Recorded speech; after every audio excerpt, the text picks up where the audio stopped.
La lumière se déplace à 299 792 km par seconde. À cette vitesse, vous pourriez faire le tour de la Terre 7 fois et demi en un seul battement de cœur. Vous pourriez atteindre la Lune en à peine plus d'une seconde, le Soleil en 8 minutes. C'est la vitesse la plus rapide possible dans notre univers. Rien de ce qui possède une masse ne peut jamais l'atteindre. Rien ne peut la dépasser. C'est la limite de vitesse ultime, gravée dans le tissu même de la réalité.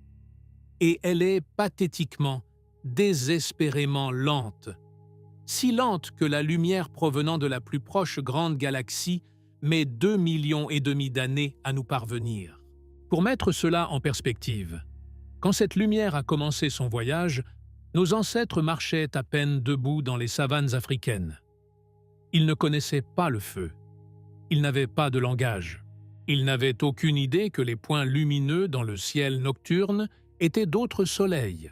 Et pendant tout ce temps, pendant que l'humanité entière naissait, évoluait, inventait l'agriculture, construisait des pyramides, découvrait la physique quantique, cette lumière voyageait.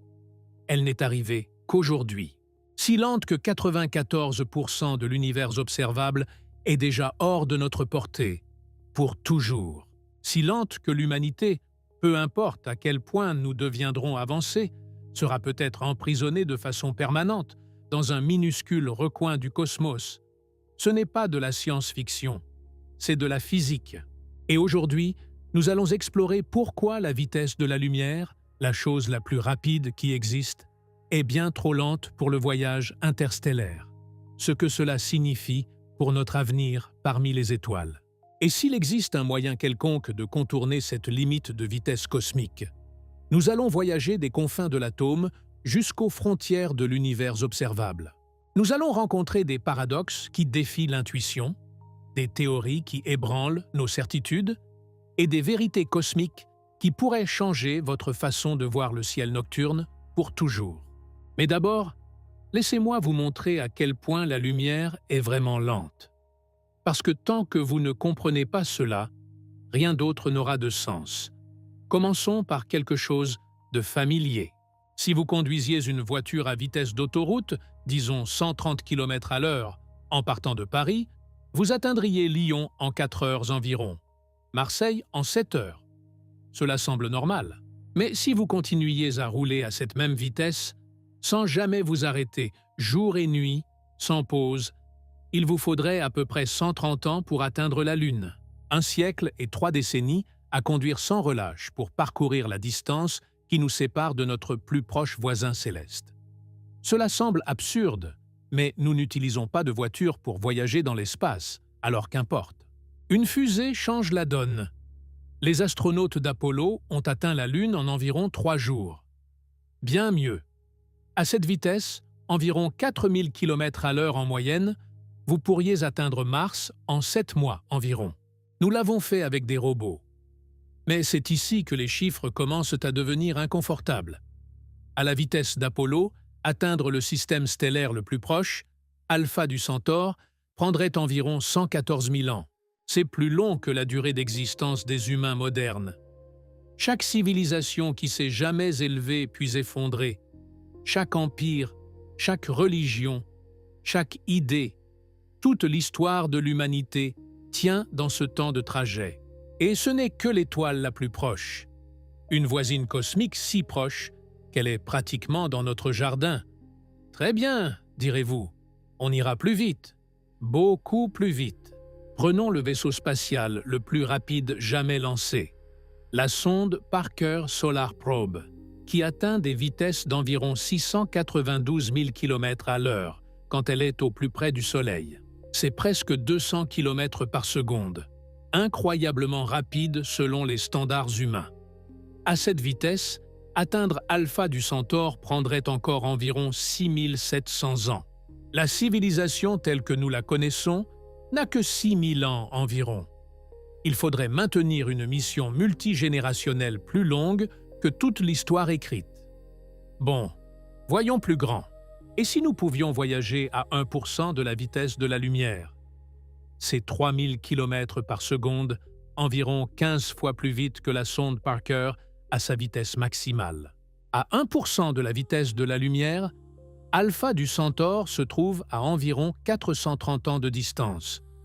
Toujours plusieurs générations, mais peut-être réalisable avec une technologie avancée.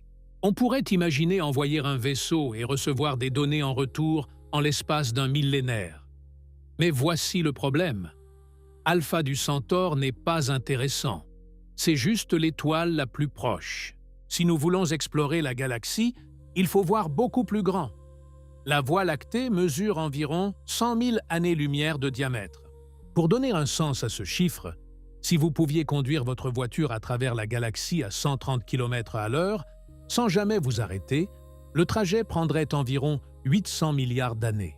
C'est 60 fois l'âge actuel de l'univers. Juste pour traverser une seule galaxie en voiture. À 1% de la vitesse de la lumière, la traversée prendrait 10 millions d'années.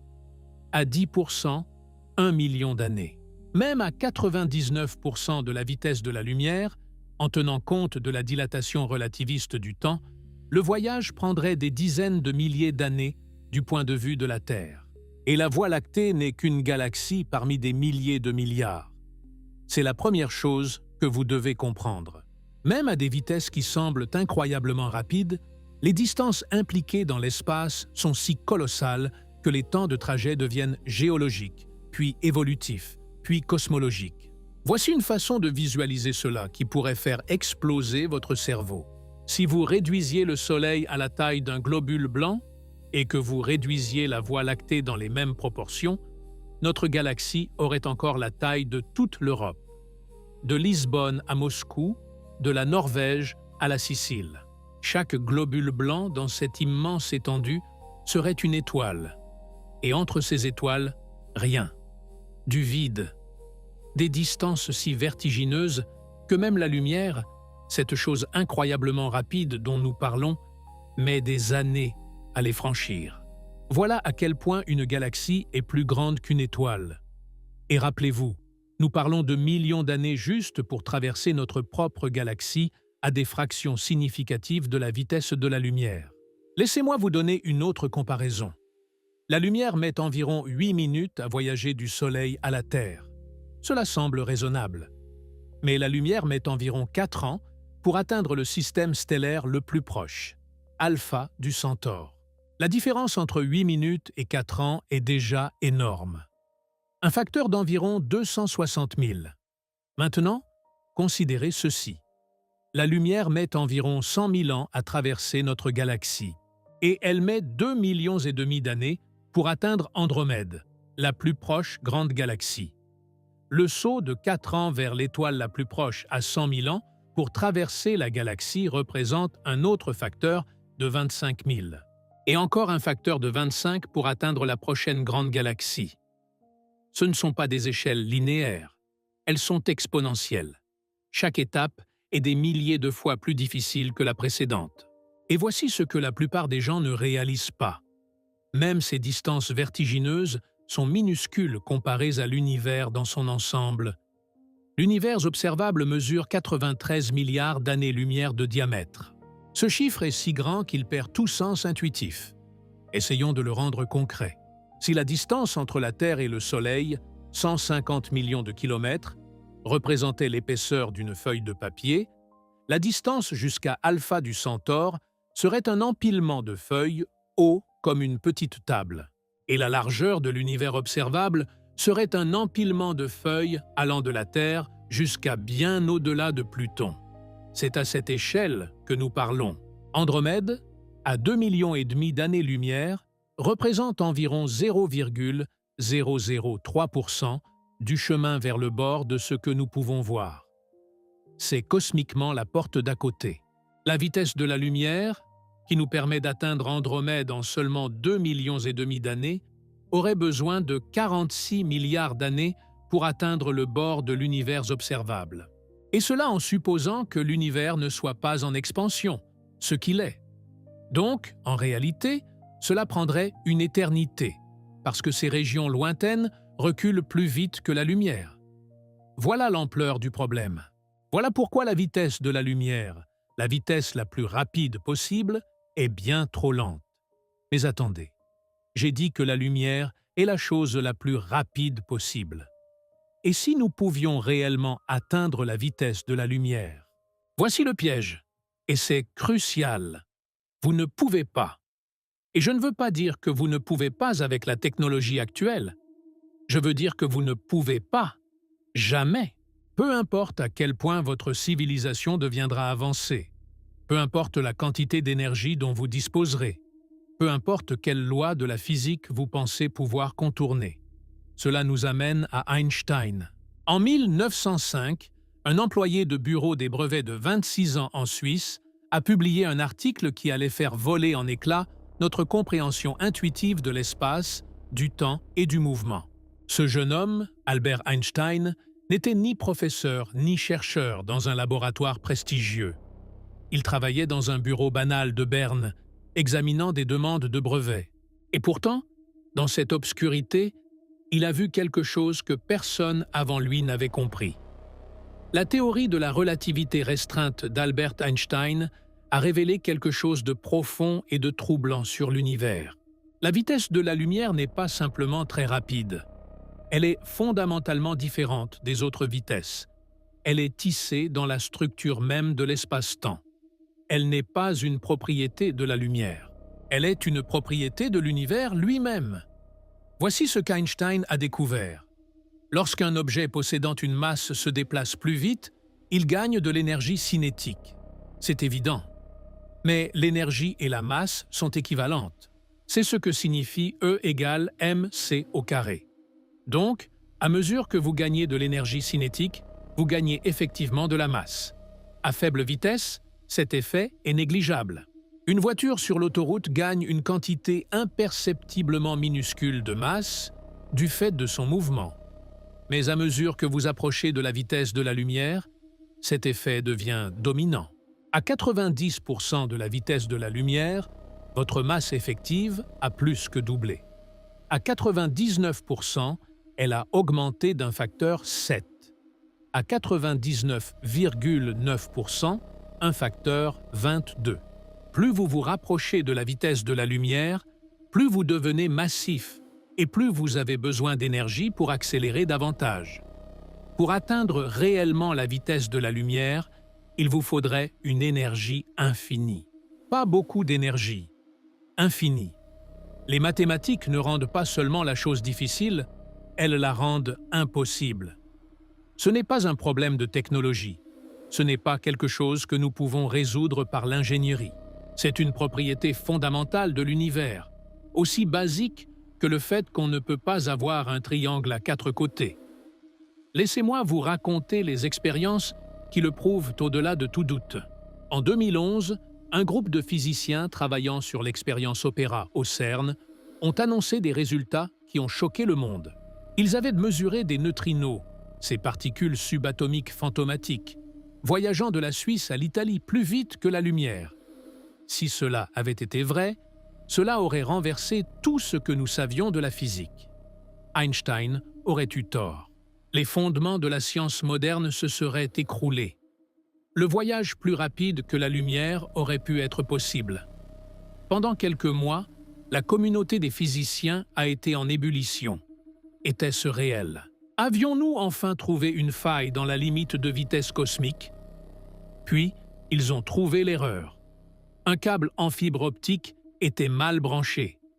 Un système de synchronisation était mal calibré. Les neutrinos ne voyageaient pas plus vite que la lumière. Einstein avait raison, la limite de vitesse tenait bon. Le soulagement dans la communauté scientifique était presque palpable. Non pas que les physiciens ne voulaient pas de nouvelles découvertes, bien au contraire, mais parce que si la vitesse de la lumière avait pu être dépassée, cela aurait signifié que notre compréhension de l'univers, construite sur plus d'un siècle de vérification et de validation, contenait une erreur fondamentale. Tout, de la technologie GPS à la physique nucléaire, dépend de la relativité d'Einstein. Si elle avait été fausse, nous aurions été comme des architectes découvrant que les lois de la géométrie ne fonctionnent pas. Tout ce que nous avions construit serait devenu suspect. Cette histoire mérite d'être retenue parce qu'elle montre à quel point les physiciens prennent la vitesse de la lumière au sérieux. Une violation apparente a fait les gros titres internationaux. C'était en une de tous les journaux, parce que si cela avait été vrai, cela aurait tout changé. Ce n'était pas vrai. La vitesse de la lumière a été mesurée des milliers de fois avec une précision toujours croissante.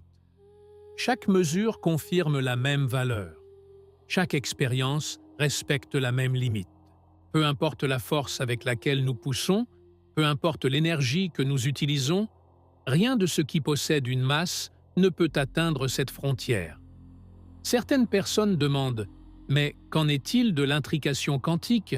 Est-ce que cela ne permet pas une communication plus rapide que la lumière ?» C'est un malentendu courant, alors permettez-moi de l'aborder directement.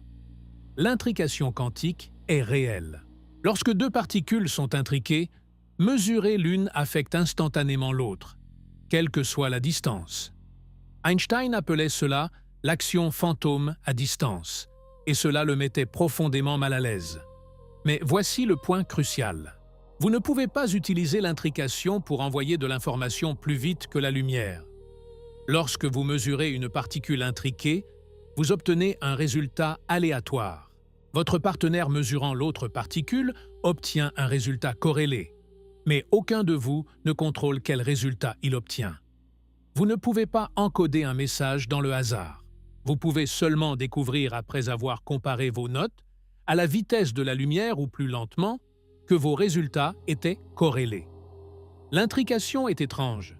Elle est véritablement non locale en un certain sens, mais elle ne permet pas de communication ni de voyage plus rapide que la lumière. L'univers a fermé cet échappatoire aussi. Il y a une autre chose que les gens évoquent parfois. Qu'en est-il de l'expansion de l'espace? Vous avez dit que les galaxies s'éloignent plus vite que la lumière. Est-ce que cela ne viole pas la limite de vitesse? C'est subtil, alors soyez attentifs. La vitesse de la lumière est une limite sur la rapidité avec laquelle les choses peuvent se déplacer à travers l'espace.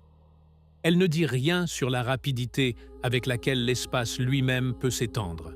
Quand nous disons que des galaxies lointaines reculent plus vite que la lumière, nous ne voulons pas dire qu'elles se déplacent à travers l'espace à des vitesses supraluminiques. Nous voulons dire que l'espace entre nous et elles s'étend si rapidement que le taux total de séparation dépasse la vitesse de la lumière. Pensez-y de cette façon. Imaginez deux fourmis sur un élastique. Les fourmis rampent l'une vers l'autre à 1 cm par seconde. Si l'élastique est étiré à 2 cm par seconde, les fourmis ne se rencontreront jamais. Même si aucune fourmi ne se déplace plus vite que l'autre, les galaxies ne violent pas la limite de vitesse.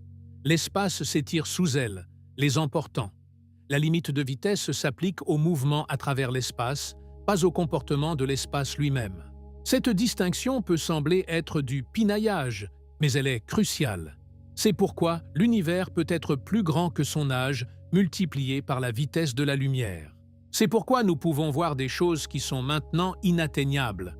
Et c'est pourquoi la vitesse de la lumière, même si elle est inviolable en tant que limite de vitesse locale, n'est toujours pas assez rapide.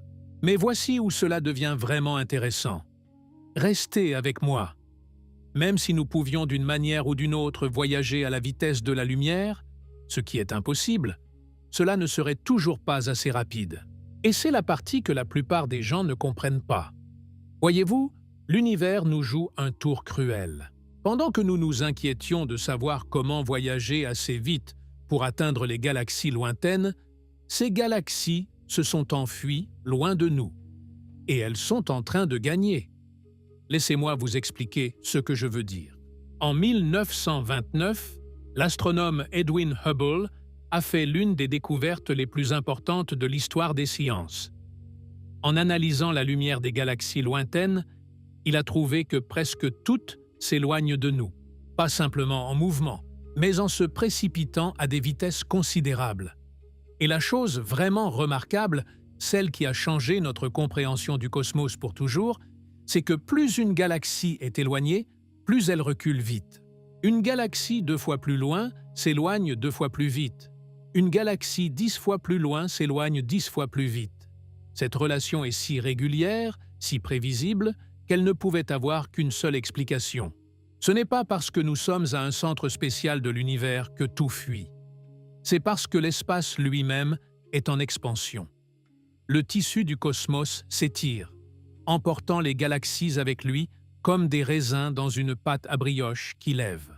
Cette expansion a un taux appelé la constante de Hubble, actuellement mesurée à environ 70 km par seconde par mégaparsec de distance, soit environ 3,26 millions d'années-lumière.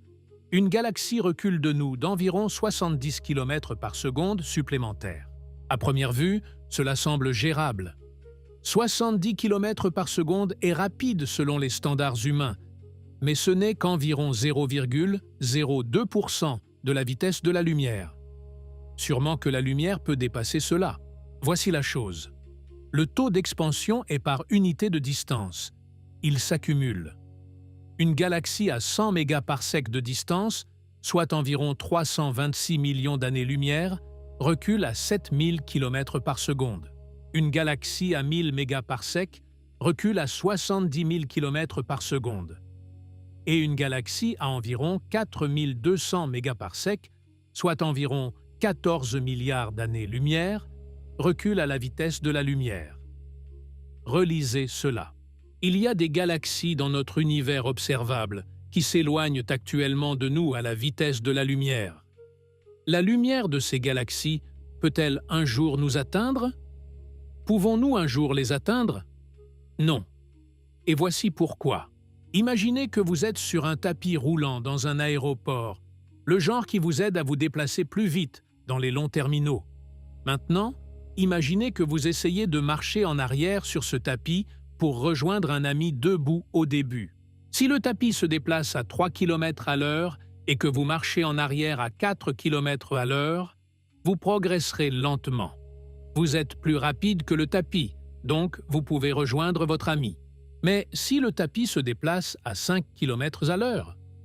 Maintenant, peu importe la vitesse à laquelle vous marchez en arrière, vous n'atteindrez jamais votre ami. Vous menez un combat perdu d'avance contre le sol sous vos pieds. C'est ce qui se passe avec la lumière dans un univers en expansion. Pour les galaxies proches, l'expansion de l'espace est lente. La lumière peut facilement la surmonter et nous atteindre. C'est pourquoi nous pouvons voir nos voisins cosmiques et, en principe, voyager vers eux.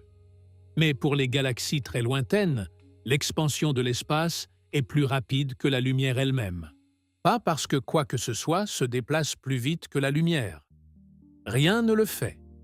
Les galaxies ne se déplacent pas à travers l'espace à des vitesses supraluminiques. L'espace lui-même s'étend, et il n'y a pas de limite de vitesse sur la rapidité d'expansion de l'espace.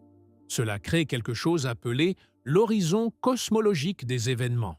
Au-delà d'une certaine distance, aucun signal, aucun vaisseau spatial, aucune information d'aucune sorte ne peut jamais nous atteindre ou nous les atteindre. L'expansion de l'espace dépassera à jamais toute tentative de connexion.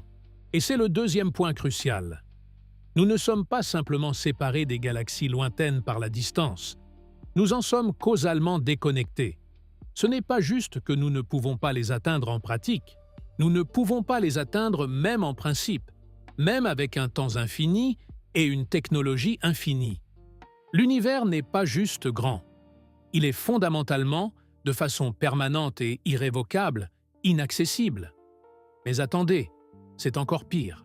J'ai dit plus tôt que 94% de l'univers observable est hors de notre portée. Laissez-moi vous expliquer d'où vient ce chiffre.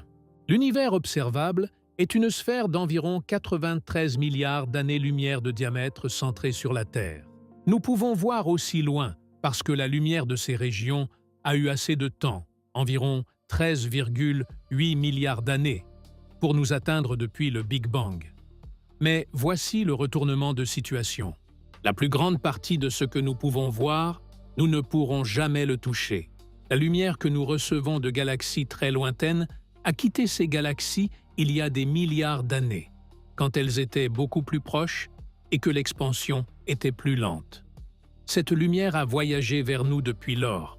Mais entre-temps, Ces galaxies ont été emportées par l'expansion. Une galaxie dont la lumière nous parvient aujourd'hui, semblant se trouver à 13 milliards d'années-lumière, se trouve en réalité maintenant à environ 46 milliards d'années-lumière de distance. Et elle recule plus vite que la lumière. Donc, tout signal que nous enverrions n'arriverait jamais. Nous pouvons voir ces galaxies. Nous pouvons les étudier. Nous savons qu'elles existent, mais nous ne pourrons jamais les visiter, les contacter ou interagir avec elles de quelque manière que ce soit. C'est comme regarder la photographie de quelqu'un qui est déjà mort. L'image existe, mais la personne est hors de portée. 94% des galaxies de l'univers observable tombent dans cette catégorie. Nous pouvons les observer, mais jamais les atteindre. Laissez ce chiffre résonner un instant. Sur chaque centaine de galaxies que nous voyons dans nos télescopes les plus puissants, 94 sont déjà perdues pour nous. Seulement 6 sur 100 sont encore théoriquement accessibles. Et ce chiffre diminue chaque jour, chaque seconde, à mesure que l'expansion accélère et que de nouvelles galaxies franchissent l'horizon. Mais voici où commence la véritable horreur. Et je n'utilise pas ce mot à la légère. L'univers ne fait pas que s'étendre. L'expansion accélère. En 1998, 2 équipes indépendantes d'astronomes ont fait une découverte stupéfiante en étudiant des supernovae lointaines. Ces explosions stellaires, appelées supernovae de type 1A, ont une luminosité intrinsèque connue, ce qui en fait des chandelles standards utiles pour mesurer les distances cosmiques. Les astronomes s'attendaient à trouver que l'expansion de l'univers ralentissait. Cela avait un sens intuitif. L'attraction gravitationnelle de toute la matière dans l'univers devrait tirer tout vers l'intérieur, décélérant progressivement l'expansion. Au lieu de cela, ils ont trouvé le contraire. Les supernovae lointaines étaient plus faibles que prévu, ce qui signifie qu'elles étaient plus éloignées que ce que les modèles prédisaient. L'expansion ne ralentissait pas, elle accélérait. Quelque chose poussait l'univers à part, contrecarrant la gravité, éloignant les galaxies les unes des autres de plus en plus vite. Cette force mystérieuse a été baptisée énergie sombre. Nous ne savons toujours pas ce qu'est l'énergie sombre. C'est l'un des plus grands mystères de la physique moderne. Imaginez que vous découvriez que 68% de votre maison est fait d'un matériau que vous ne pouvez ni voir, ni toucher, ni même détecter directement, mais dont vous savez qu'il existe parce qu'il repousse les murs les uns des autres. C'est essentiellement notre situation avec l'énergie sombre. Elle n'est constituée d'aucune particule que nous ayons détectée. Elle n'interagit pas avec la matière ni avec la lumière, sauf par son effet gravitationnel qui, étrangement, est répulsif plutôt qu'attractif. Ce que nous savons, c'est que l'énergie sombre constitue environ 68% du contenu énergétique total de l'univers. Et à mesure que l'espace s'étend, créant plus d'espace, il semble y avoir plus d'énergie sombre, entraînant une expansion encore plus rapide. Cela signifie que l'horizon cosmologique des événements n'est pas statique. Il se rétrécit. Chaque seconde, des galaxies qui étaient autrefois théoriquement atteignables glissent au-delà de l'horizon, perdues pour nous à jamais. L'univers accessible se contracte, non pas parce que quelque chose se rapproche de nous, mais parce que l'espace lui-même s'étire de plus en plus vite. Dans environ 100 milliards d'années, pratiquement toutes les galaxies au-delà de notre groupe local auront disparu au-delà de l'horizon cosmique. Le ciel nocturne deviendra noir. Progressivement, inexorablement, étoile par étoile, galaxie par galaxie, la lumière lointaine s'éteindra. Non pas que ces galaxies cessent d'exister, elles seront toujours là, quelque part, brillant de tout leur feu. Mais leur lumière ne nous parviendra plus jamais. Elles seront comme des bateaux disparaissant au-delà de la courbure d'un océan infini.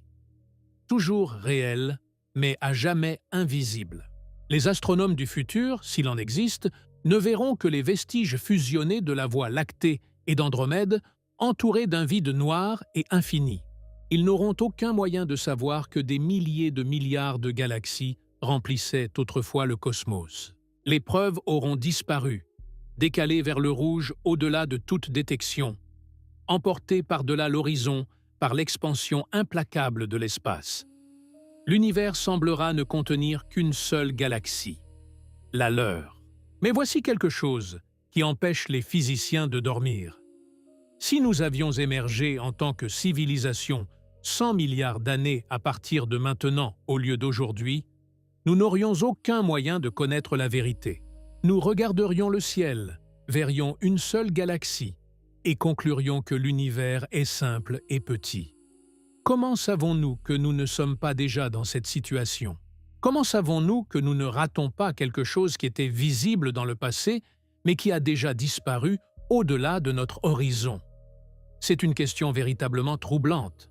L'univers que nous observons n'est peut-être qu'un minuscule vestige de ce qui a existé. Les lois de la physique que nous déduisons de ce vestige pourraient être incomplètes. Nous sommes peut-être fondamentalement et de façon permanente aveugles à des aspects de la réalité qui étaient visibles pour des observateurs hypothétiques dans un passé lointain. Prenons une pause ici et parlons de ce que nous pouvons atteindre. J'ai peint un tableau sombre. L'univers est vaste. La lumière est lente. L'expansion gagne. Et nous sommes de plus en plus isolés. Mais il y a une bonne nouvelle. Nous avons des voisins. Et quand je dis voisins, dans ce contexte cosmique, cela signifie qu'ils sont liés à nous par la gravité, qu'ils ne nous échapperont jamais, qu'ils sont notre famille cosmique pour l'éternité. La Voie lactée fait partie d'une petite collection de galaxies appelée le groupe local. Ce groupe contient environ 80 galaxies, bien que la plupart soient de petites galaxies naines en orbite autour de plus grandes comme notre Voie lactée et Andromède. Le groupe local est maintenu ensemble par la gravité. Malgré l'expansion de l'univers, l'attraction gravitationnelle entre ces galaxies est suffisamment forte pour surmonter l'étirement de l'espace. C'est comme si, dans un océan dont le niveau monte inexorablement, quelques îles étaient soudées ensemble par des chaînes de montagnes sous-marines. L'eau monte autour d'elles, mais elles ne dérivent pas. Elles resteront connectées. Elles ne dériveront pas. Si quoi que ce soit, elles finiront par fusionner. Dans environ 4,5 milliards d'années, la Voie lactée et Andromède entreront en collision. Les deux grandes spirales se traverseront mutuellement, leurs étoiles s'entremêlant, leurs formes se déformant en courants et ponts de marée. Ce sera un spectacle d'une beauté inimaginable. Deux galaxies entières, chacune contenant des centaines de milliards d'étoiles, dansant l'une avec l'autre dans un ballet gravitationnel qui durera des centaines de millions d'années. Si des êtres vivants sont là pour l'observer, le ciel nocturne sera transformé. Au lieu d'une bande laiteuse traversant le ciel, il y aura deux galaxies qui s'entrelacent, des arcs d'étoiles jetés à travers le firmament, des nébuleuses illuminées par des explosions de formations stellaires. Au cours du milliard d'années suivant, elles fusionneront en une seule galaxie elliptique géante, parfois appelée l'Actomède. D'autres membres du groupe local seront également attirés au fil du temps. Le destin ultime du groupe local est une seule galaxie massive, contenant les vestiges fusionnés de tous ses membres actuels. Cette galaxie fusionnée est notre héritage. C'est le seul patrimoine cosmique qui sera jamais accessible à l'humanité ou à nos descendants. Tout le reste, les milliards de galaxies que nous voyons dans les images de champs profonds, n'est qu'un décor que nous pouvons admirer, mais jamais visiter. Le groupe local s'étend sur environ 10 millions d'années-lumière. À 1% de la vitesse de la lumière, le traversaire prendrait environ 1 milliard d'années. À 10% de la vitesse de la lumière, 100 millions d'années. Ce sont des échelles de temps considérables, mais pas impossibles pour une civilisation suffisamment avancée. Si nous pouvons survivre assez longtemps, développer la technologie pour approcher des vitesses relativistes et maintenir la volonté d'explorer sur des millions d'années, nous pourrions finalement nous répandre à travers tout le groupe local. Mais au-delà, les portes se ferment. Une par une, les galaxies lointaines glissent au-delà de l'horizon, perdues pour nous à jamais. Alors la question devient, existe-t-il un moyen de contourner tout cela? Pouvons-nous tricher? Parlons des moteurs à distorsion. En 1994, le physicien Miguel Alcubierre a proposé une solution théorique à la barrière de la vitesse de la lumière. Au lieu de se déplacer à travers l'espace, et si vous pouviez déplacer l'espace lui-même? Le moteur d'Alcubierre créerait une bulle d'espace-temps déformée autour d'un vaisseau spatial. L'idée est élégante dans sa simplicité conceptuelle, même si la réalisation est tout sauf simple. Devant la bulle, l'espace se contracte, se comprime comme un accordéon. Derrière, l'espace s'étend, se dilate comme un élastique qu'on relâche. Le vaisseau à l'intérieur de la bulle ne bouge pas du tout. Il reste immobile dans son espace-temps local. Il ne subit aucune accélération. Les passagers ne sentent rien. Pas de force G, pas de compression, pas de sensation de mouvement. Mais la bulle elle-même se déplace à travers l'espace environnant à n'importe quelle vitesse, y compris plus vite que la lumière. Cela ne viole pas la relativité restreinte parce que le vaisseau ne se déplace pas plus vite que la lumière à travers l'espace. Il est immobile pendant que l'espace lui-même le transporte. C'est comme se tenir sur le tapis roulant de l'aéroport. Vous ne marchez pas, mais vous avancez quand même. Les mathématiques fonctionnent. La solution d'Alcubierre est valide dans le cadre de la relativité générale.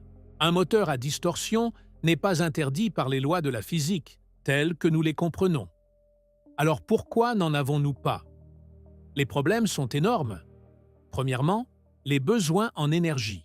Les premiers calculs suggéraient qu'il faudrait plus d'énergie qu'il n'en existe dans tout l'univers observable pour créer une bulle de distorsion stable.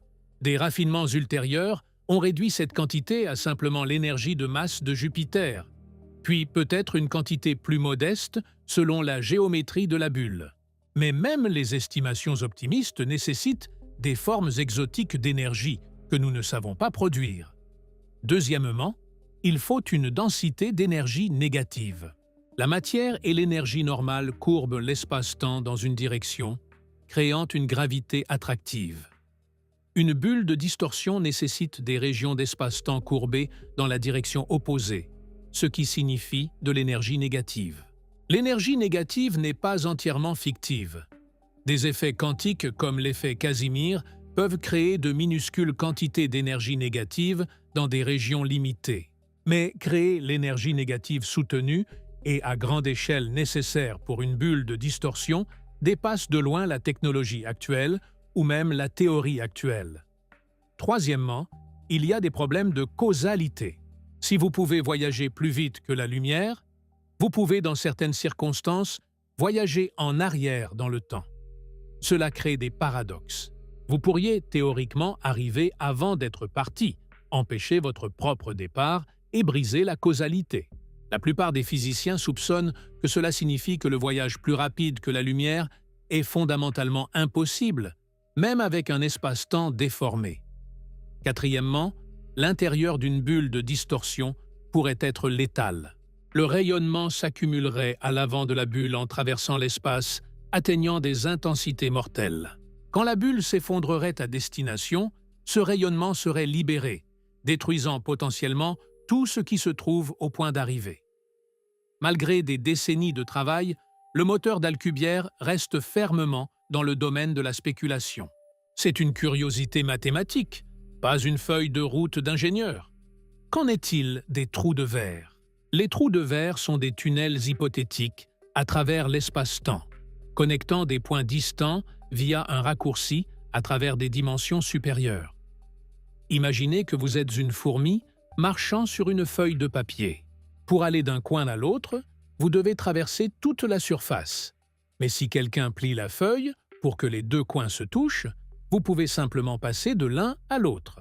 Le trou de verre serait ce pli dans le tissu de l'espace-temps, un raccourci qui connecte deux points éloignés sans que vous ayez à traverser tout l'espace entre les deux. Comme les moteurs à distorsion, les trous de verre sont permis par la relativité générale. Des solutions aux équations d'Einstein existent qui décrivent des trous de verre traversables et stables.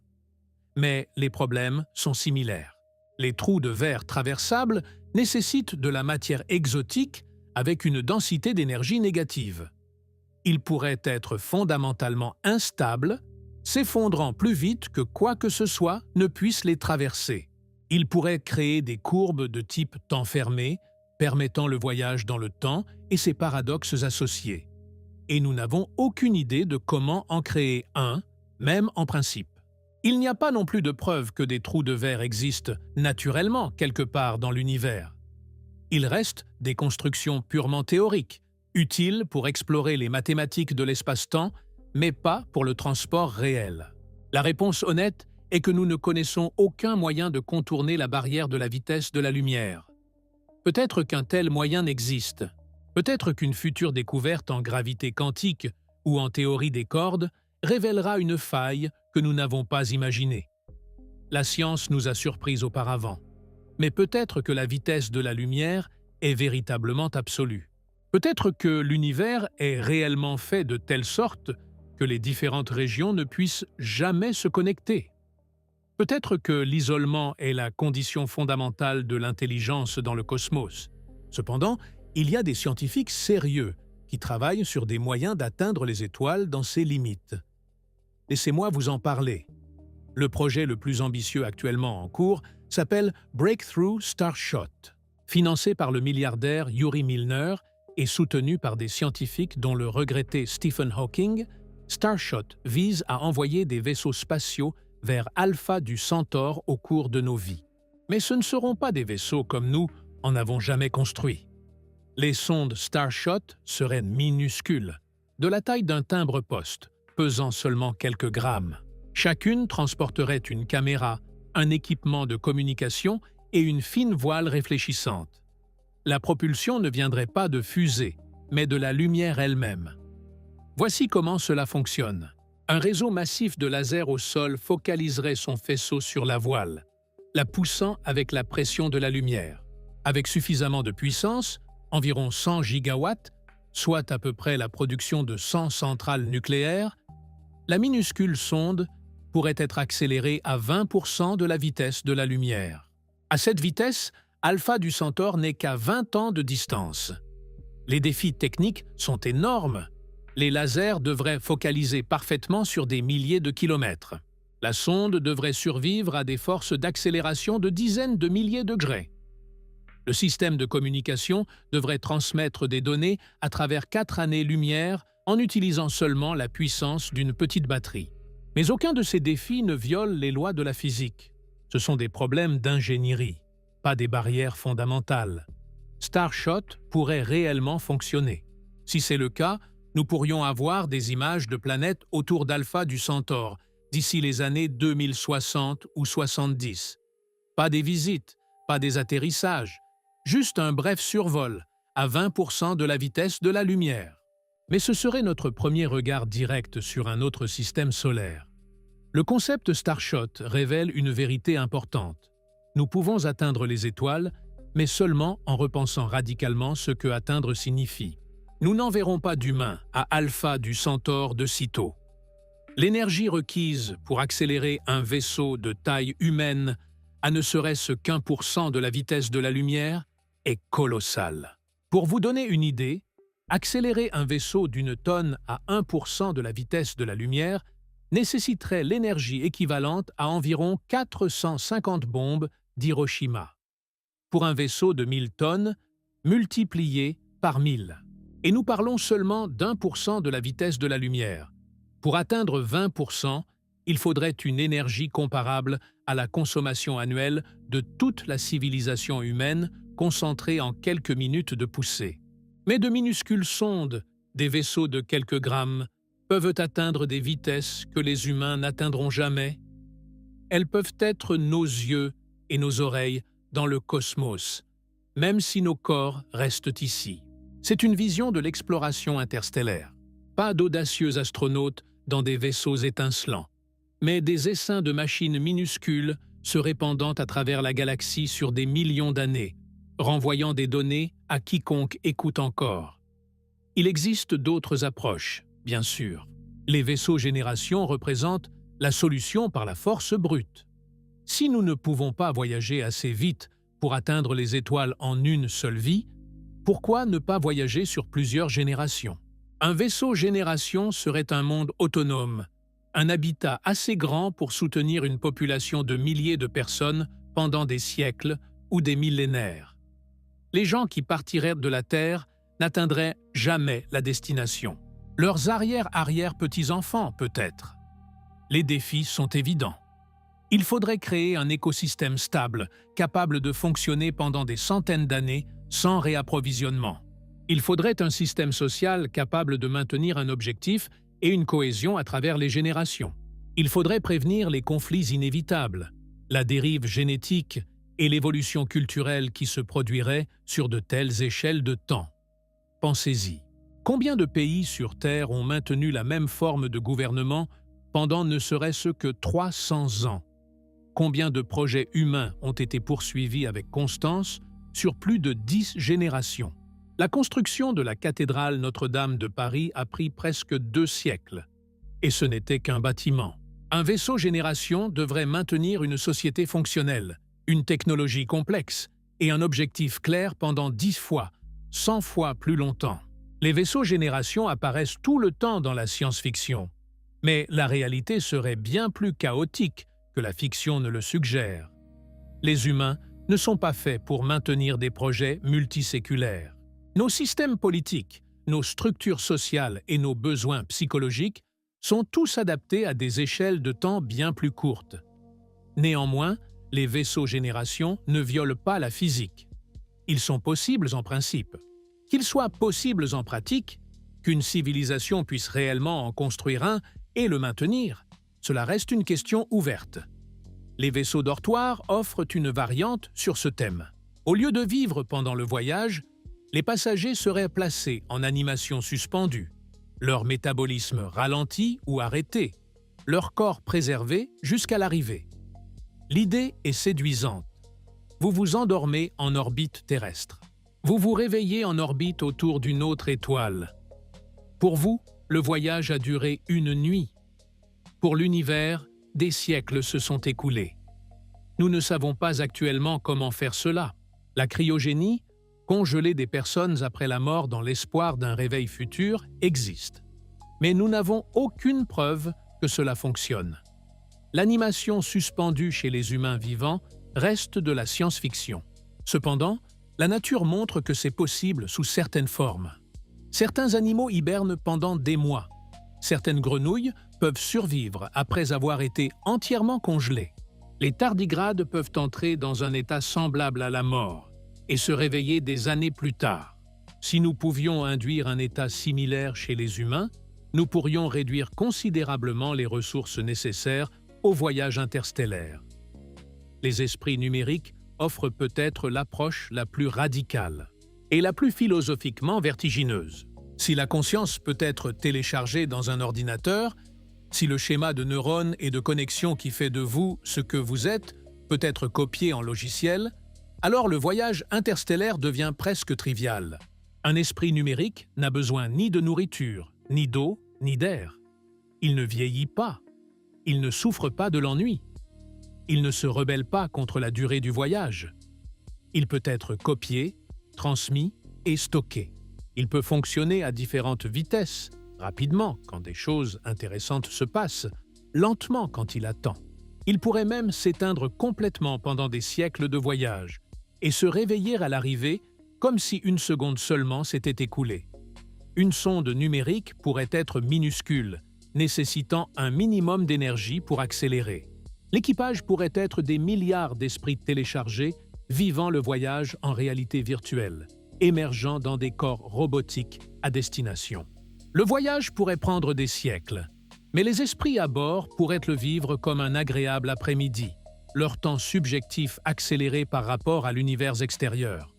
Bien sûr, nous ne savons pas si la conscience peut être téléchargée. Nous ne savons pas si le résultat serait vraiment vous ou simplement une copie qui pense être vous. Les questions philosophiques sont profondes et non résolues.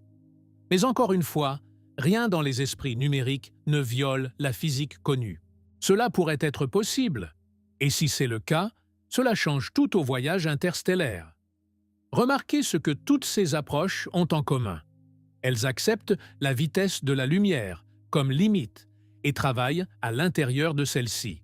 Pas de moteur à distorsion, pas de trou de verre, pas de miracle. Juste une ingénierie patiente et astucieuse qui embrasse la lenteur de l'univers au lieu de la combattre. Cela nous amène à quelque chose de profond. Parlons de ce que tout cela signifie. Si la vitesse de la lumière ne peut être dépassée, et si l'univers continue de s'étendre et d'accélérer, alors toute vie intelligente n'importe où dans le cosmos fait face au même dilemme que nous. Toute civilisation qui évolue dans une galaxie lointaine est séparée de nous par le même gouffre infranchissable. Même si elle est bien plus avancée, même si elle existe depuis des milliards d'années, même si elle désire désespérément établir le contact, la physique s'en moque. Elle ne peut pas nous atteindre, et nous ne pouvons pas l'atteindre. L'univers pourrait grouiller de vie, rempli de civilisations, riche en intelligence, en culture et en technologie. Mais chaque civilisation serait seule, piégée dans sa propre bulle locale, regardant le reste de l'univers reculer au-delà de l'horizon. C'est une réponse possible au paradoxe de Fermi. La question de pourquoi, dans un univers qui semble hospitalier à la vie, nous n'avons détecté aucun signe d'intelligence extraterrestre. Peut-être que la vie intelligente est courante, mais le contact interstellaire est rare ou impossible. Peut-être que chaque civilisation atteint les étoiles et découvre la même vérité écrasante, qu'elle ne peut jamais atteindre l'île de l'autre côté de l'océan cosmique. Nous serions tous en train de crier dans le vide, nos signaux se dispersant et se décalant vers le rouge, ne sachant jamais si quelqu'un d'autre existe. Explorons cette idée plus loin car elle a des implications profondes. Le paradoxe de Fermi tire son nom du physicien Enrico Fermi, qui a demandé un jour pendant le déjeuner « Où sont-ils » L'univers a 13,8 milliards d'années. Notre galaxie seule contient des centaines de milliards d'étoiles. Si même une infime fraction de ces étoiles a des planètes, et même une infime fraction de ces planètes développe la vie, et même une infime fraction de cette vie devient intelligente, il devrait y avoir des millions de civilisations dans la Voie lactée seule. Faisons un calcul simple pour comprendre l'ampleur de la question. Supposons qu'il y ait 200 milliards d'étoiles dans notre galaxie. Supposons que seulement 1 sur 5 a une planète dans la zone habitable. Cela fait 40 milliards de planètes potentiellement habitables. Supposons que seulement 1 sur 1000 développe la vie. Cela fait 40 millions de mondes vivants. Supposons que seulement 1 sur 1 million de ces vies deviennent intelligentes. Cela fait encore 40 civilisations, rien que dans notre galaxie. Et certaines de ces civilisations auraient des millions ou des milliards d'années de plus que nous. Elles auraient eu le temps de développer des technologies que nous ne pouvons pas imaginer. Elles auraient eu le temps de se répandre à travers la galaxie. Pourtant, nous ne voyons aucune preuve de leur existence. Pas de signaux radio, pas de mégastructures, pas de sondes extraterrestres. Rien. Pourquoi? Il existe de nombreuses solutions proposées au paradoxe de Fermi. Peut-être que la vie intelligente est plus rare que nous ne le pensons. Peut-être que les civilisations se détruisent avant de pouvoir se répandre. Peut-être qu'elles se cachent. Peut-être qu'elles sont ici, mais que nous ne les avons pas remarquées. Mais l'une des solutions les plus simples implique la vitesse de la lumière. Considérez ce qu'il faudrait pour coloniser la galaxie. Il faudrait voyager d'étoile en étoile, établir des colonies, puis envoyer d'autres vaisseaux vers d'autres étoiles. C'est un processus exponentiel. Vous colonisez un système, puis 2, puis 4, puis 8. Même si chaque étape prend des milliers d'années, la croissance exponentielle est impitoyable.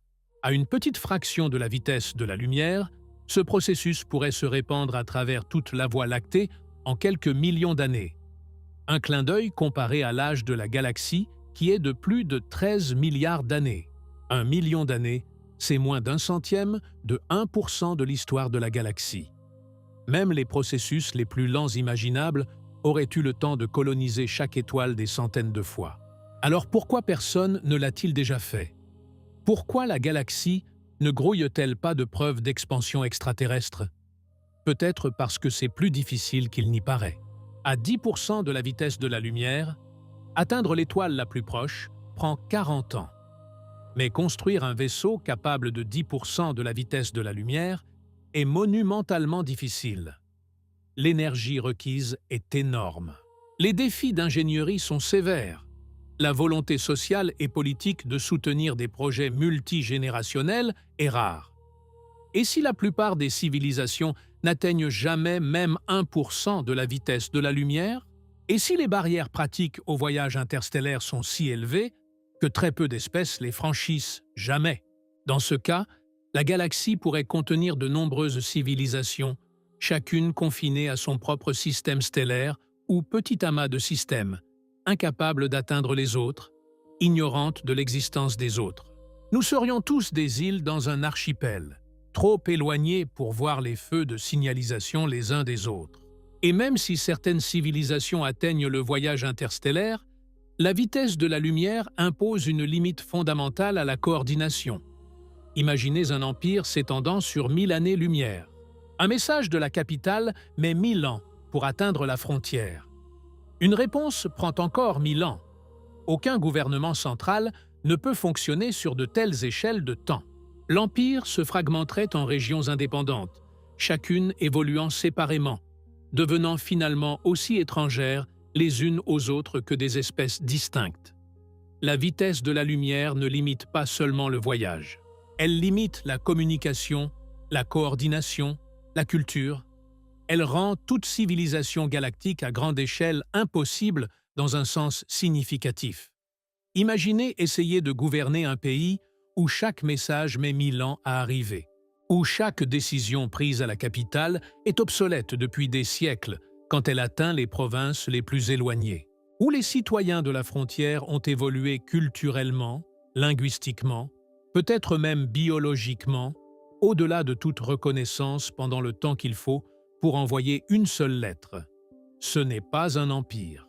C'est un archipel d'îles qui partagent une histoire commune, mais pas un présent commun. Si c'est vrai, l'univers pourrait être plein de vie, mais à jamais silencieux. Chaque bougie brûlant seule dans l'obscurité, incapable de voir les autres, incapable de les atteindre. Mais il y a une autre façon de voir les choses. Considérez ce que signifie que notre existence soit bornée. Les humains ont toujours vécu avec des limites. Nous ne pouvons pas voler sans technologie. Nous ne pouvons pas respirer sous l'eau. Nous ne pouvons pas survivre dans le vide de l'espace. Nous ne pouvons pas voir les ultraviolets ni entendre les ultrasons. Nous ne pouvons pas percevoir les champs magnétiques ni sentir les ondes gravitationnelles. Chaque limite a engendré l'innovation, la créativité, l'adaptation. Nous ne pouvions pas voler, alors nous avons inventé les avions. Nous ne pouvions pas respirer sous l'eau, alors nous avons créé les sous-marins. Nous ne pouvions pas survivre dans l'espace, alors nous avons construit des stations spatiales. La vitesse de la lumière n'est qu'une limite de plus, peut-être la plus profonde et la plus permanente que nous ayons rencontrée, mais une limite tout de même. Et l'histoire de l'humanité est l'histoire de ce que nous faisons avec nos limites, pas de la façon dont nous les éliminons. Et à l'intérieur de cette limite, il y a encore un champ incroyable d'exploration et de croissance. Le groupe local contient assez de matière pour construire des milliards de planètes semblables à la Terre. Il contient assez d'énergie pour sustenter des civilisations pendant des milliers de milliards d'années. Il offre assez de complexité pour occuper notre curiosité plus longtemps que nous ne pouvons le concevoir. Même si nous ne pouvons jamais quitter le groupe local, même si nous sommes de façon permanente confinés dans ce minuscule recoin du cosmos, nous avons un univers à notre portée qui éclipse toute l'histoire et l'ambition humaine. La question n'est pas de savoir si nous pouvons nous échapper de notre prison cosmique. La question est de savoir si nous pouvons tirer le meilleur parti de la vaste et stupéfiante demeure que nous possédons déjà. Mais avant d'accepter nos limites, laissez-moi vous parler d'une dernière conséquence étrange de la vitesse de la lumière. Parce qu'elle offre une sorte d'échappatoire, bien que ce ne soit pas celle que vous souhaiteriez. J'ai mentionné la dilatation du temps plus tôt. Laissez-moi vous expliquer ce que cela signifie vraiment. Et croyez-moi, cela va remettre en question votre conception du temps lui-même. Lorsque vous vous déplacez à une vitesse proche de celle de la lumière, le temps ralentit pour vous par rapport au reste de l'univers. Ce n'est pas une illusion ni un artefact de mesure. Ce n'est pas un truc mathématique ni une façon de parler. C'est réel. Aussi réel que la chaise sur laquelle vous êtes assis. Vos processus biologiques ralentissent. Vos horloges battent plus lentement. Vos cellules se divisent plus lentement. Votre cœur bat plus lentement. Vous vieillissez réellement moins. Si vous partiez en voyage spatial à une vitesse proche de la lumière et que votre jumeau restait sur Terre, en revenant, vous seriez physiquement, biologiquement, mesuralement plus jeune que lui. Ce n'est pas de la spéculation. Des horloges atomiques embarquées dans des avions et des satellites GPS confirment cet effet chaque jour. La dilatation du temps est un fait expérimental. L'effet est dramatique aux hautes vitesses. À 90% de la vitesse de la lumière, le temps s'écoule à environ 44% du taux normal. Un an pour vous équivaut à environ 2,3 ans pour tous les autres. À 99% de la vitesse de la lumière, le temps s'écoule à environ 14% du taux normal. Un an pour vous équivaut à environ 7 ans pour tous les autres. À 99,9%, un an pour vous correspond à environ 22 ans pour les autres. À 99,999%, un an pour vous représente environ 224 ans pour les autres. Voyez-vous où cela mène? Si vous pouviez voyager à 99,99999% de la vitesse de la lumière, vous pourriez traverser toute la Voie lactée en environ 10 ans de votre propre temps. La galaxie fait 100 000 années-lumière de diamètre, mais la dilatation du temps comprime votre expérience en une simple décennie. De votre point de vue, vous pourriez visiter la galaxie d'Andromède en environ 20 ans de temps personnel. L'amas de la Vierge en peut être 50. L'univers observable pourrait être traversable en une seule vie humaine du point de vue du voyageur. Ce n'est pas de la science-fiction, c'est de la physique réelle. Les équations d'Einstein le permettent. Alors quel est le piège? Le piège est que pendant que vous vivez 10 ans en traversant la galaxie, 100 000 ans s'écoulent chez vous. Tout le monde que vous connaissiez est mort. Chaque civilisation que vous avez laissée derrière vous s'est élevée et a chuté. La langue que vous parliez est de l'histoire ancienne. La culture à laquelle vous apparteniez est de l'archéologie. Vous pouvez voyager n'importe où, mais vous ne pouvez jamais rentrer chez vous. C'est ce qu'on appelle parfois le paradoxe des jumeaux, d'après une expérience de pensée impliquant des jumeaux, dont l'un voyage à vitesse relativiste tandis que l'autre reste à la maison. Quand le voyageur revient, il trouve que son jumeau a vieilli de décennies ou de siècles de plus que lui. Ce n'est pas vraiment un paradoxe. La physique est cohérente. Mais cela révèle quelque chose de profond sur la nature de l'espace-temps. La vitesse ne concerne pas seulement la couverture de distance. C'est naviguer dans la relation entre l'espace et le temps. Se déplacer vite à travers l'espace signifie se déplacer lentement à travers le temps. Pour un photon, une particule de lumière, cet effet est total. Les photons voyagent à la vitesse de la lumière et de leur point de vue, le temps ne s'écoule pas du tout. Un photon émis depuis un quasar lointain ne vit aucun temps écoulé entre son émission et son absorption, même si ce voyage prend des milliards d'années de notre perspective. Pour le photon, sa naissance et sa mort sont le même instant. Son voyage à travers des milliards d'années-lumière d'espace est un non-événement. Il existe en un seul moment intemporel, un clin d'œil qui dure des éons pour le reste de l'univers. C'est vertigineux quand on y pense. La lumière du Soleil qui réchauffe votre visage en ce moment a été créée dans le cœur nucléaire du Soleil il y a 8 minutes de notre temps. Mais du point de vue de ces photons, il n'y a eu aucun voyage. Ils ont été créés et absorbés dans le même instant. Le voyage du photon est instantané. Cela crée une étrange sorte d'immortalité pour les voyageurs proches de la vitesse de la lumière. Vous ne pourriez jamais atteindre la vitesse de la lumière vous-même, mais si vous pouviez vous en approcher arbitrairement, vous pourriez étendre votre expérience subjective pour englober d'énormes étendues de temps cosmique. Vous pourriez être témoin de la collision de la Voie lactée et d'Andromède, de la mort des dernières étoiles, de l'évaporation des trous noirs, tout cela en une seule vie prolongée d'expériences personnelles.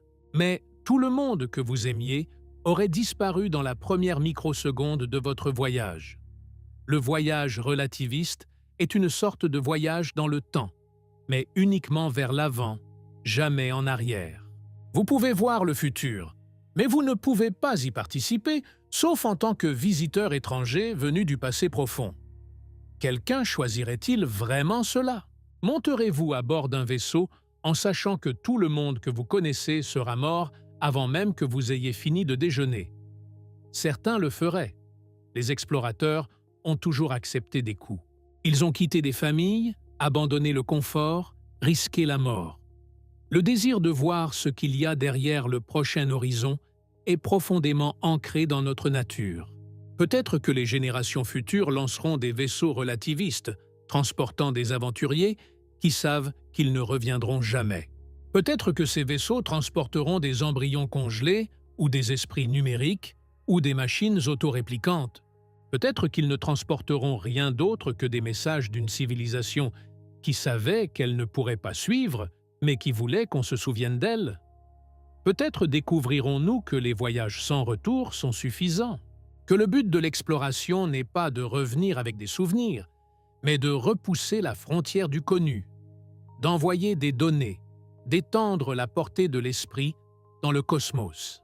Laissez-moi vous donner une perspective sur ce que confiner au groupe local signifie réellement. La Voie lactée seule contient entre 100 milliards et 400 milliards d'étoiles. La plupart de ces étoiles ont des planètes. Les estimations conservatrices suggèrent qu'il y a au moins autant de planètes dans notre galaxie qu'il y a d'étoiles, et probablement bien plus. Cela signifie des centaines de milliards de mondes au sein d'une seule galaxie. Des mondes rocheux, des géantes gazeuses, des lunes océaniques, des planètes naines gelées. Une diversité stupéfiante d'environnements, de climat, de chimie.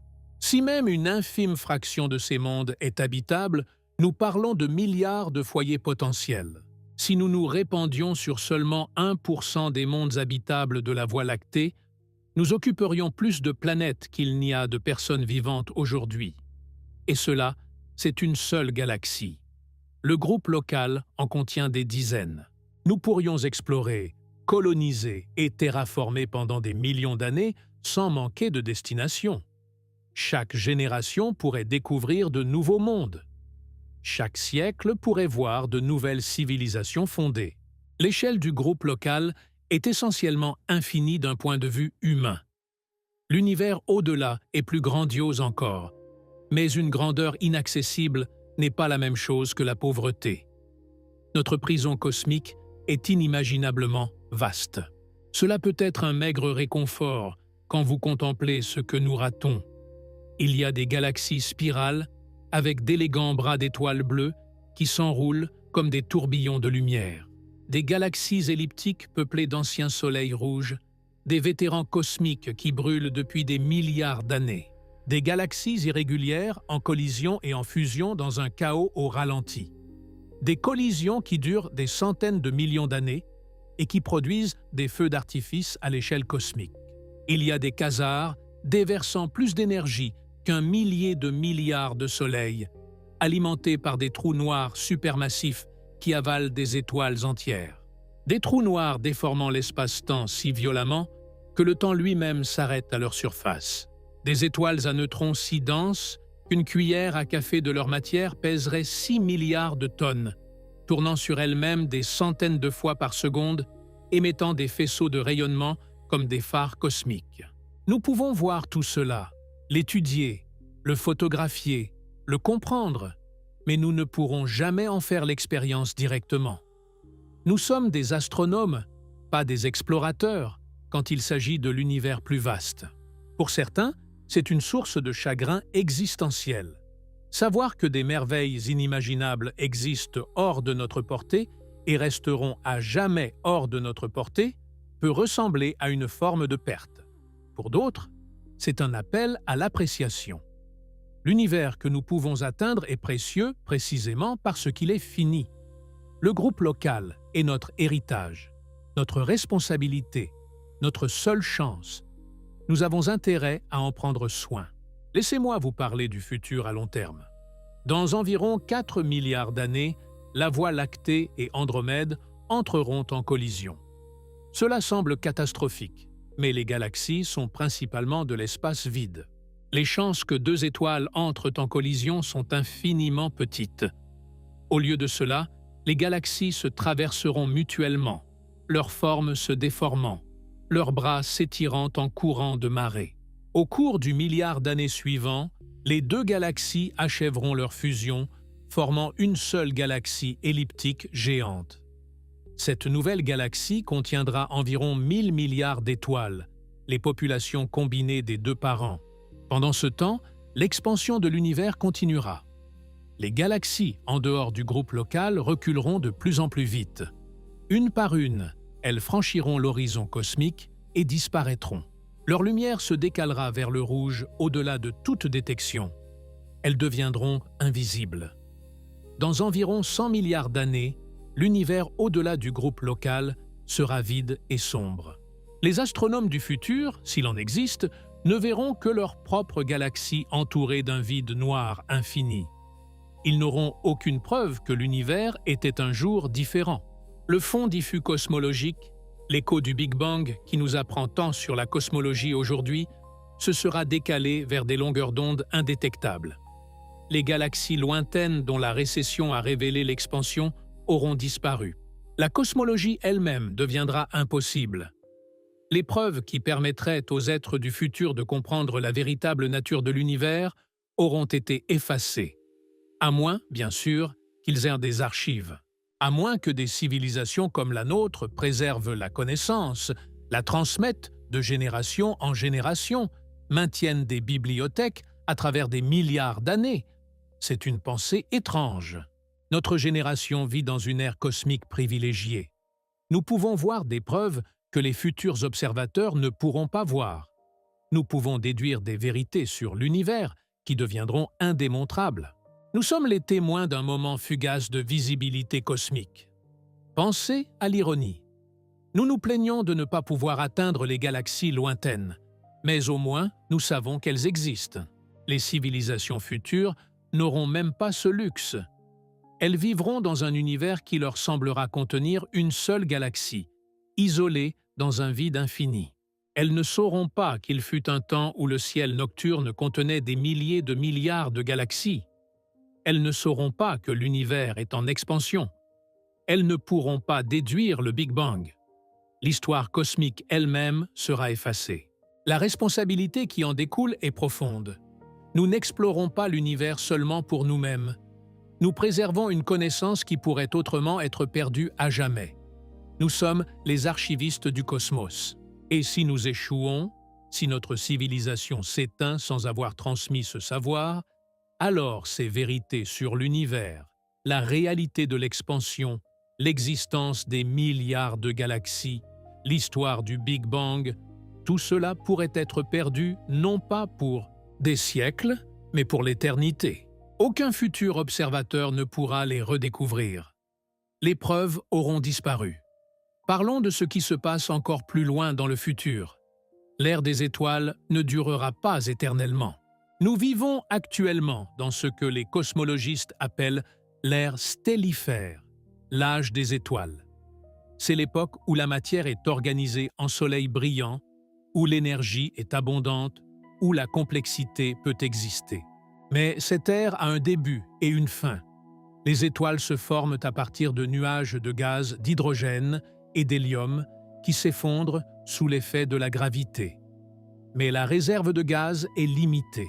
Sur des centaines de milliards d'années, la matière première pour de nouvelles étoiles sera épuisée. Les étoiles existantes continueront de briller un temps, mais elles aussi finiront par manquer de combustible. Les étoiles les plus durables, les petites naines rouges, peuvent brûler pendant des milliers de milliards d'années, mais finalement même, elles s'éteindront. Dans environ 100 000 milliards d'années, la dernière étoile mourra.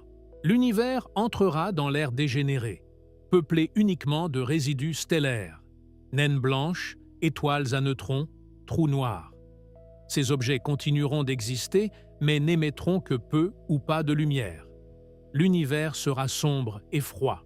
Toute civilisation qui survivra jusqu'à cette ère devra trouver de nouvelles sources d'énergie. Les naines blanches conservent une chaleur résiduelle qui pourrait être récupérée, comme un voyageur se réchauffant aux braises mourantes d'un feu de camp.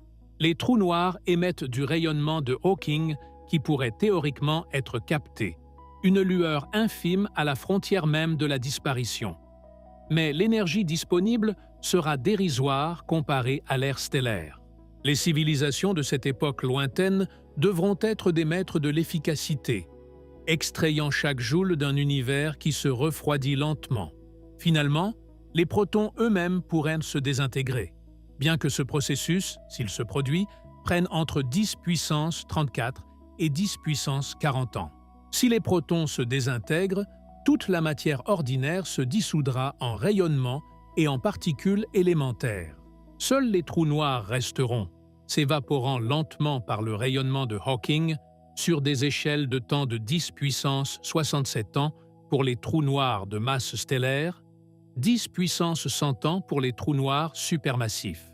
Quand le dernier trou noir s'évaporera, l'univers ne consistera plus qu'en photons, électrons, positrons et neutrinos dispersés dans un espace inimaginablement vaste, approchant un état d'entropie maximale. C'est la mort thermique de l'univers. Pas une fin dramatique, pas d'explosion, pas de cataclysme. Juste un lent effacement dans une obscurité éternelle et immuable. Un silence qui durera pour toujours. Rien ne bougera. Rien ne changera.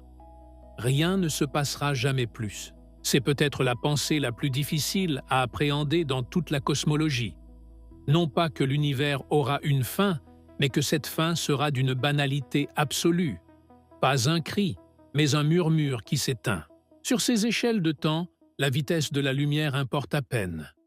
Même si nous pouvions voyager à la vitesse de la lumière, même si l'univers ne s'étendait pas, il n'y aurait rien à atteindre. Les étoiles seraient mortes. Les galaxies seraient froides. L'univers lui-même serait en train de mourir. C'est le contexte ultime de notre situation. Nous sommes confinés par la vitesse de la lumière dans une infime fraction d'un univers qui est lui-même temporaire.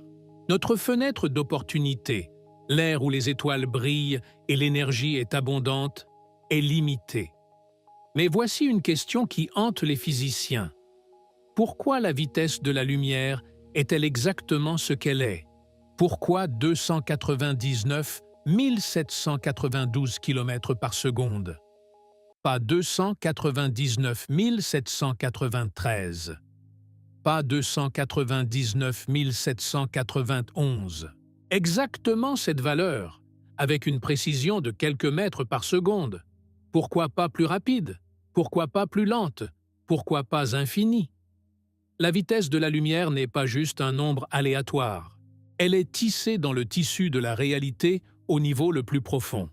Elle apparaît dans les équations de Maxwell sur l'électromagnétisme, dans les équations d'Einstein sur l'espace-temps, dans les équations de la théorie quantique des champs.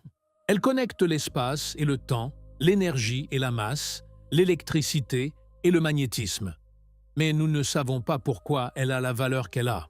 Certains physiciens spéculent que la vitesse de la lumière pourrait être différente dans d'autres univers, si d'autres univers existent. Dans un multivers, chaque univers pourrait avoir ses propres constantes fondamentales, sa propre vitesse de la lumière, son propre ensemble de lois physiques. Un univers avec une vitesse de la lumière plus rapide serait plus connecté. La causalité se propagerait plus vite. Les civilisations pourraient se rejoindre plus facilement. L'horizon cosmique serait plus éloigné. Un univers avec une vitesse de la lumière plus lente serait plus isolé. Même les étoiles voisines pourraient être inatteignables. La vie pourrait évoluer sur d'innombrables mondes, ne sachant jamais l'existence des autres, chacun totalement seul. Notre univers se situe quelque part entre les deux. Nous pouvons voir les étoiles. Nous pouvons rêver de les atteindre. Mais nous ne pouvons pas réellement y arriver facilement. C'est comme si l'univers nous taquinait, nous montrant l'océan cosmique, mais rendant la nage trop difficile, comme un enfant devant la vitrine d'une pâtisserie. Il peut tout voir, tout désirer, mais la vitre est là, infranchissable. Certains ont interprété cela de manière anthropique. Peut-être que la vitesse de la lumière doit être approximativement ce qu'elle est pour que la vie existe. Trop rapide et les planètes pourraient ne pas se former correctement. Trop lente et les étoiles pourraient ne pas s'allumer.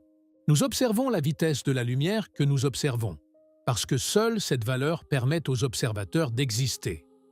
D'autres rejettent ce raisonnement comme circulaire et insatisfaisant. Ils veulent une explication plus profonde, une raison pour laquelle les constantes sont ce qu'elles sont, pas simplement une observation qu'elles sont compatibles avec notre existence. Nous n'avons pas encore cette explication. La vitesse de la lumière reste l'un des plus profonds mystères de la physique, non pas parce que nous ne pouvons pas la mesurer avec précision, mais parce que nous ne savons pas pourquoi elle existe. Peut-être qu'un jour nous comprendrons, peut-être que nous découvrirons que la vitesse de la lumière est dérivée d'un principe plus profond, qu'elle ne pouvait avoir aucune autre valeur, que l'univers n'avait pas le choix. Ou peut-être que nous découvrirons qu'elle aurait pu être différente et que nous avons simplement manqué de chance. Quoi qu'il en soit, nous sommes coincés avec. La limite de vitesse est affichée et aucun appel n'est possible. Mais fini ne veut pas dire petit. Nous avons des milliers de milliards d'années avant que la dernière étoile ne meure. Nous avons le temps de nous répandre à travers le groupe local, de bâtir des civilisations sur d'innombrables mondes, de créer des merveilles que nous ne pouvons pas encore imaginer. Les murs de la prison sont vastes, la sentence est longue, et les possibilités à l'intérieur de ces limites sont encore effectivement infinies. Laissez-moi ramener cela au présent. Vous et moi sommes vivants en un moment remarquable.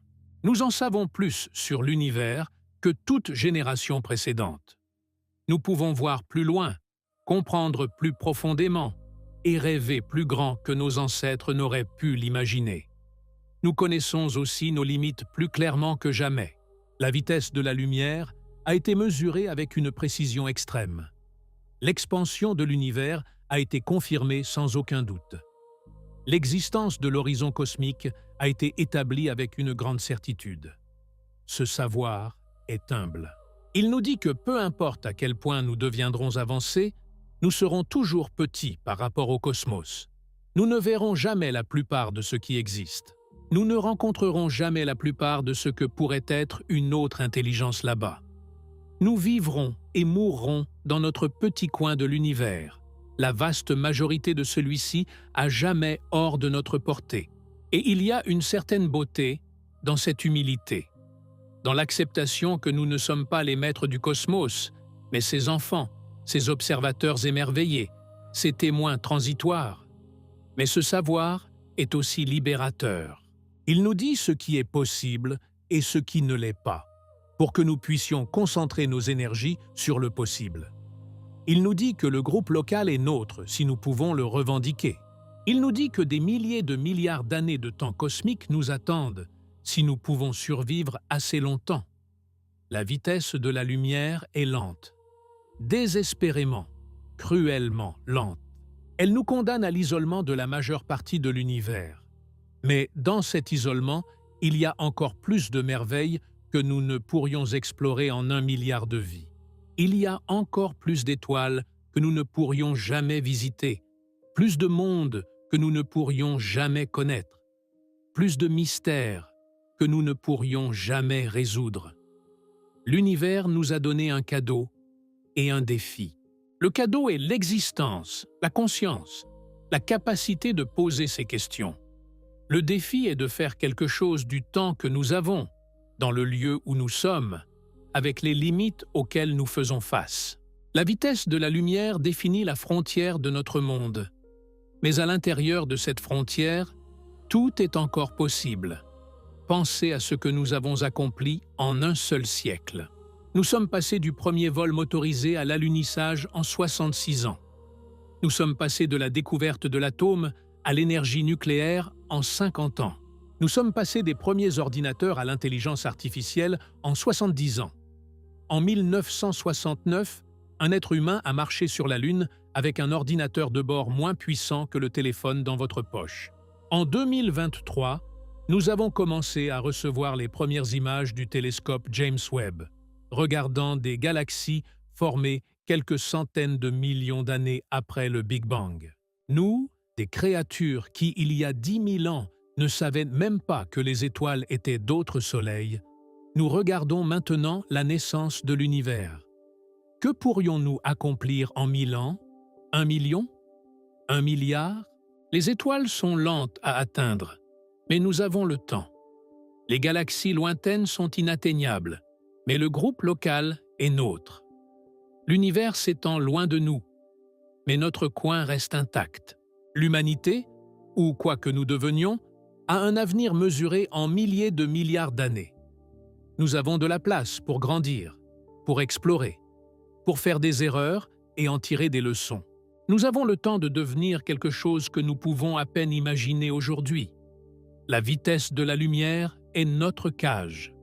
Mais quelle cage? Une cage contenant 100 milliards d'étoiles dans notre galaxie et des dizaines de galaxies dans notre groupe et des milliers de milliards d'années de temps. Une cage où chaque étoile est un soleil potentiel pour un monde habitable, où chaque monde est une histoire qui n'a pas encore été écrite, où chaque siècle qui passe pourrait être celui où nous faisons le prochain grand pas. La plupart des prisonniers seraient reconnaissants d'un tel confinement. Laissez-moi vous laisser avec une dernière pensée. Imaginez un instant que vous êtes à bord d'un vaisseau spatial, voyageant à 99% de la vitesse de la lumière. La dilatation du temps signifie que tandis que des années passent sur Terre, seuls des mois passent pour vous. Vous foncez vers une étoile lointaine, regardant l'univers se transformer autour de vous. Les étoiles devant vous changent de couleur, décalées vers le bleu par votre vitesse colossale. Celles derrière vous rougissent et s'assombrissent. Le cosmos tout entier semble se comprimer devant vous et s'étirer derrière, comme si l'univers lui-même s'écartait pour vous laisser passer. De votre perspective, les distances se contractent. Les étoiles devant vous sont comprimées, rapprochées par votre vitesse prodigieuse. Les longueurs se raccourcissent dans la direction du voyage. Ce qui était autrefois des années-lumière devient subjectivement une distance gérable. Vous ne pouvez pas dépasser la vitesse de la lumière, mais vous pouvez vous en approcher suffisamment pour que votre temps vécu se réduise dramatiquement. Un voyage de 1000 années-lumière pourrait prendre 1000 ans du point de vue de la Terre, mais seulement quelques années du vôtre. Ce n'est pas de la triche, c'est une caractéristique de l'espace-temps. Plus vous vous déplacez vite, plus votre horloge ralentit par rapport à l'univers. À des vitesses extrêmes, vous pouvez traverser d'énormes distances au cours d'une vie humaine. Le piège est que quand vous arrivez, tout le monde que vous connaissiez est mort depuis longtemps.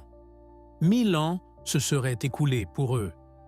Des civilisations se seraient élevées et effondrées. Le monde que vous avez quitté n'existera que dans les livres d'histoire. Le voyage relativiste est un aller simple vers le futur. Vous pouvez explorer les étoiles, mais vous ne pouvez jamais rentrer chez vous. Pas vraiment. Pas dans le foyer dont vous vous souvenez. C'est la tragédie inscrite dans la physique. La vitesse de la lumière offre une sorte de triche. La dilatation du temps permet un voyage subjectivement plus rapide que la lumière. Mais le prix est tout ce que vous connaissez et aimez. Accepteriez-vous ce marché? Monteriez-vous à bord de ce vaisseau en sachant que quand vous arriverez à Alpha du Centaure, ou à la galaxie d'Andromède, ou à quelques quasars lointains, rien de ce que vous avez laissé ne subsistera? La vitesse de la lumière est lente, mais elle est assez rapide pour permettre certaines choses. Assez rapide pour communiquer à travers les distances interstellaires, même si les conversations prennent des générations. Assez rapide pour envoyer des robots, des semences, de l'information, sinon des personnes. Assez rapide pour toucher les étoiles proches au cours d'une vie humaine si nous sommes prêts à en payer le prix. Assez rapide pour que nos signaux radio, émis depuis un siècle maintenant, aient déjà atteint des milliers d'étoiles. Quelque part, peut-être, quelqu'un écoute. Et si ce quelqu'un existe, et s'il nous répond, le message mettra des années, des décennies, des siècles à nous parvenir. Mais il arrivera. L'univers nous a donné des règles dures, non négociables, inscrites dans le tissu de la réalité. À l'intérieur de ces règles, il y a encore de la place pour jouer, pour explorer, pour s'émerveiller. La vitesse de la lumière définit notre cage, mais c'est une cage avec une fenêtre. Et à travers cette fenêtre, nous pouvons voir l'infini. Ce que nous faisons de cette vue ne dépend que de nous. C'est l'histoire de la lumière et de ses limites. L'histoire d'un univers qui se révèle et se cache dans le même souffle. L'histoire d'êtres qui ont appris à mesurer les barreaux de leur prison et, ce faisant, ont appris à quel point cette prison est vaste. Nous ne pouvons pas nous échapper, mais nous pouvons explorer, nous pouvons nous émerveiller, nous pouvons rêver. Et peut-être que dans quelques siècles, un vaisseau minuscule, pas plus grand qu'un timbre, portant la curiosité de toute une espèce, glissera silencieusement entre les étoiles à 1/5 de la vitesse de la lumière. Et peut-être que les données qu'il renverra traverseront les années-lumière pour atteindre des oreilles attentives sur une petite planète bleue. Et peut-être qu'en voyant les premières images d'un autre monde autour d'une autre étoile, nous comprendrons enfin que la lenteur de la lumière n'était pas une malédiction. C'était une invitation à la patience, à l'humilité et à la plus grande de toutes les aventures. L'univers est plus étrange que tout ce que nous pouvons imaginer. Et nous n'en sommes qu'au début.